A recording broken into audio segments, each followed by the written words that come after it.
जोटा आमर गोटे मौजा गोवर्धनपुर रे खाता नंबर 124 प्लॉट नंबर 206 किसम पतित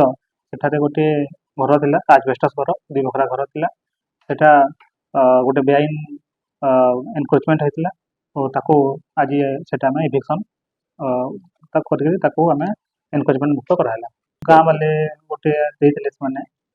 तो से बेसिस से ताको एनक्रोचमेंट बुक करा हेगरी सेटा ताको इविक्शन मुक्त कराला।